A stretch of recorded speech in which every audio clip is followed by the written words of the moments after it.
Саламатсыздарма? Мен Картанова Айгүл Әбдіхалыққызы Ақтөбе гуманитарлық колледжінің музыка пәнінің оқытушысымын. Бүгінгі сабағымыз музыкалық теориялық цикл гармония пәнінен. Сабақтың тақырыбы каданстық кварт-секстаккорд. Сабақтың мақсаты оқушылардың музыкалық теориялық білімін тереңдету, каденция, каданстық кварт-секстаккорд туралы мәлімет алып, аккордтарды қолдану жолдарын меңгеру. Міндеті аккордтардың қосылу, байланысу ережелерін түсініп, іс жүзінде жүзеге асыра білу. Каданстық кварт-секстаккордты айтпас бұрын, біз бірінші каденцияға тоқталайық. Каденция дегеніміз музыкалық ойдың қорытынды бөлігі.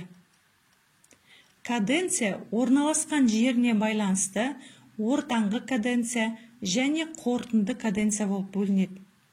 Ортаңғы каденция ол бірінші сөйлемнің соңында болады. Ал қорытынды каденция ол екінші сөйлемнің соңында болады. Мысалы, 8 тактылы мысалда 4-ші тактіде ортаңғы каденция болса, 7-ші тактіде қорытынды каденция болады және тоникамен аяқталады сөйлеміміз. Гармониялық мазмұны бойынша каденция толық және жарты болып бөлінеді. Толық каденция тоникамен аяқталады, ал жарты каденция доминанта немесе субдоминантымен аяқталады. Тұрақтылығына байланысты толық каденция мынандай түрлерге бөлінеді. Бірінші, жетілген каденция. Ол әлсіз үлесте приманың мелодиялық жағдайындағы үш дыбыстықта болады. Доминанта немесе субдоминантаның негізгі түрінен кейін. Ал жетілмеген каденция ол әлсіз үлесте терцияның немесе квинтаның мелодиялық жағдайындағы тоникалық үш дыбыстықта болады. Енді бүгінгі сабағымызға келейік. Каданстық кварт-секстаккорд. Каденцияда доминанта көбіне каданстық кварт-секстаккорд деп аталатын аккордтан кейін алынады. Каданстық кварт-секстаккорд бұл каденцияға тән аккорд. Каданстық кварт-секстаккордтың дыбыстық құрамы тоникалық кварт-секстаккордқа тең. Бұл дегеніміз тоникалық үш дыбыстықтың екінші айналымының дыбыстарымен бірдей деген сөз. Бірақ каданстық кварт-секстаккордтың өзі доминанта функциясына кіреді. Каданстық кварт-секстаккордта бас дауысы, демек квинтасы 2 еселенеді. Ол әлді үлесте алынады. Каданстық кварт-секстаккордтан кейін міндетті түрде доминант алынады. Каданстық кварт-секстаккордтың алдында тоника немесе субдоминант алынады. Ал каданстық кварт-секстаккордтың алдында доминантын алуға болмайды. Мінеки, мына мысалда тоника, одан кейін каданстық кварт-секстаккорд және одан кейін міндетті түрде доминант алынады. Немесе субдоминанта, каданстық кварт-секстаккорд және доминанта. Осы үлгімен алынады. Ал егер каданстық кварт-секстаккордтан кейін біз доминантын алмасақ, онда бұл каданстық кварт-секстаккорд болып есептелмейді, жай ғана тоникалық кварт-секстаккорд аккорды болып қала береді. Каданстық кварт-секстаккорд құрып көрейік. До мажордан.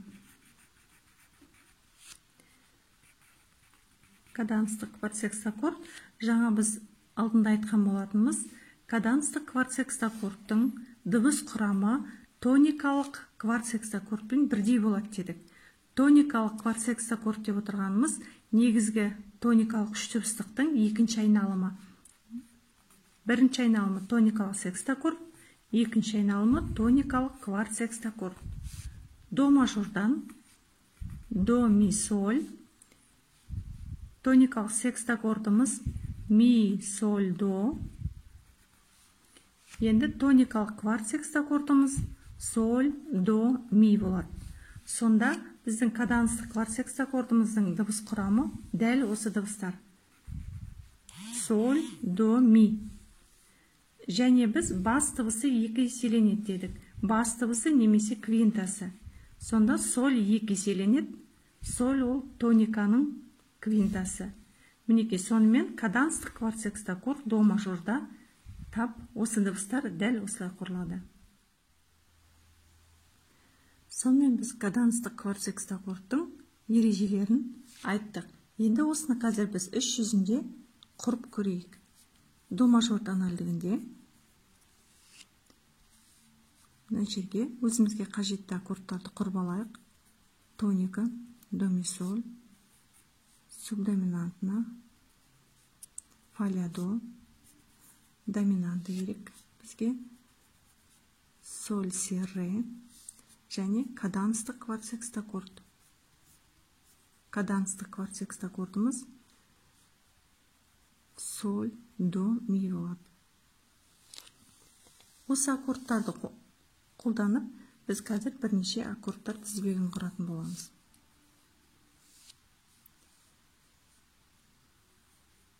Біз жаңа ережеде айттық, каданстық кварт-секстаккордың алдында субдоминанты немесе тоника болады дедік.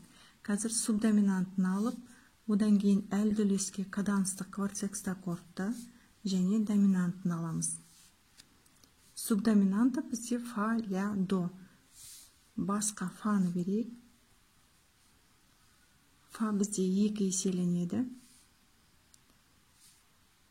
Мына жерге ляны алайық және мына жерге доны. Сонда мінекей субдоминантның дыбыстарын алдық. Фа, до, ля, фа. Фаны 2 еселеп.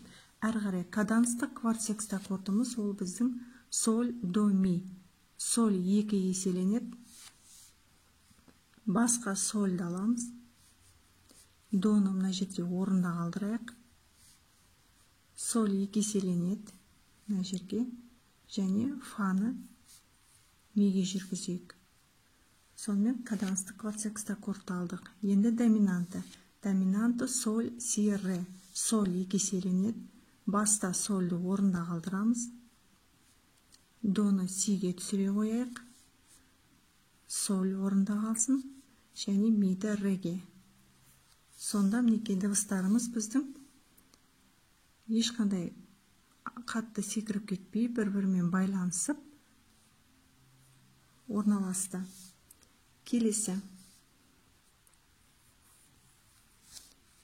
Қазір каданстық кварт-секстаккордтың алдында бірінші біз тониканы алып, одан кейін әлді үлеске каданстық кварт-секстаккорд және одан кейін доминантын алып құрып көрейік.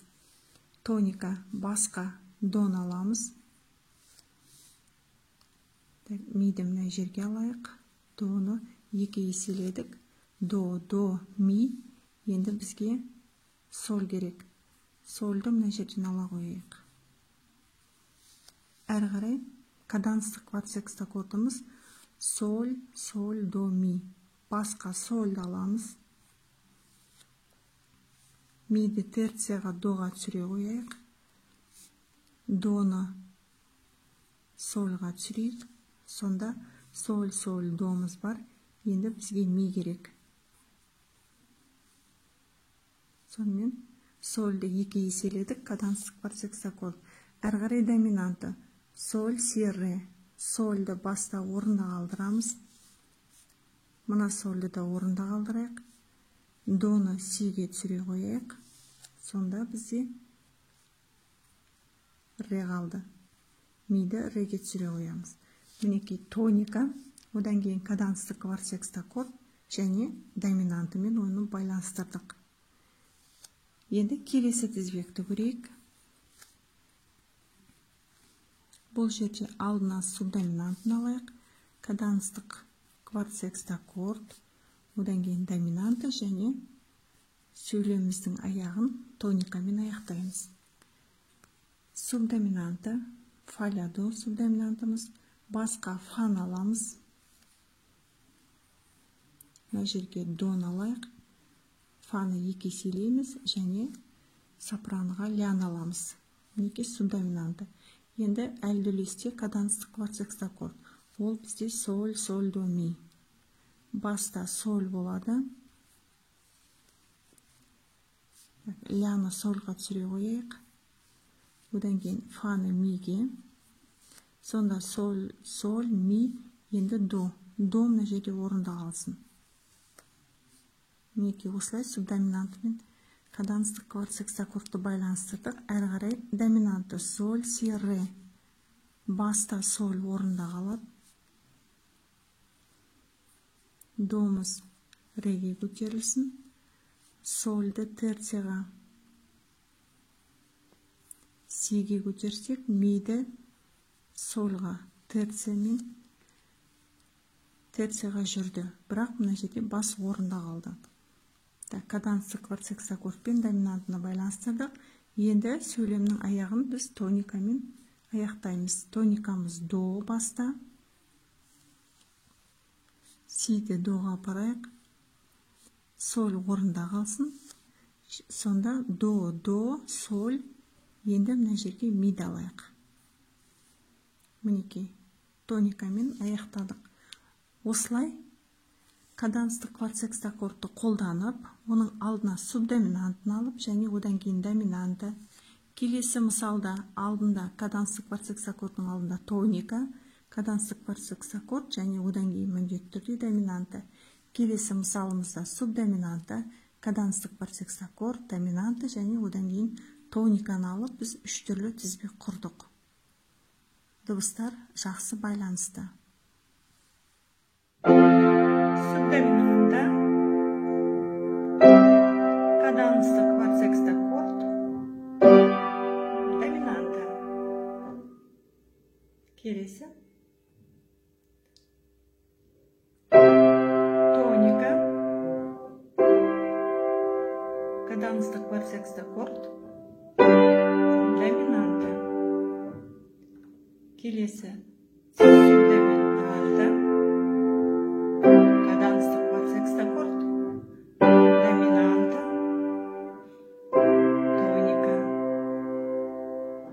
Сонымен бүгінгі сабағымызды мынандай сұрақтармен қорытындылайық. Бірінші, каденция дегеніміз не? Екінші, каденцияның қандай түрлері бар? Үшінші, каданстық кварт секстаккорд дегеніміз не? Төртінші, каданстық кварт секстаккордта қай дыбыс екі еселенеді? Бесінші, каданстық кварт секстаккордтан кейін қандай аккорд алынады? Алтыншы, каданстық кварт секстаккордтың алдында қандай аккордтар алынады? Жетінші, каданстық кварт секстаккордтың алдында қандай аккордты алуға болмайды? Мінекей, осы сұрақтардың жауабының барлығын біз бүгінгі сабақта қарадық, талқыладық. Енді сіздерге үйге тапсырма. Ре мажор тональдігінде мынандай тізбектерді құрамыз. Ол субдоминанты, каданстық кварт секстаккорд, доминанты және тоника. Келесі тоника, каданстық кварт секстаккорд, доминанты және тоника. Осы екі тізбекті барлық мүмкін орналасуда, ол дегеніміз приманың, терцияның, квинтаның мелодиялық жағдайында тығыз орналасу және кең орналасуда құрып, және оны аспапта ойнаймыз. Осымен бүгінгі сабағымыз аяқталды. Көңіл қойып тыңдағандарыңызға рахмет. Сау болыңыздар.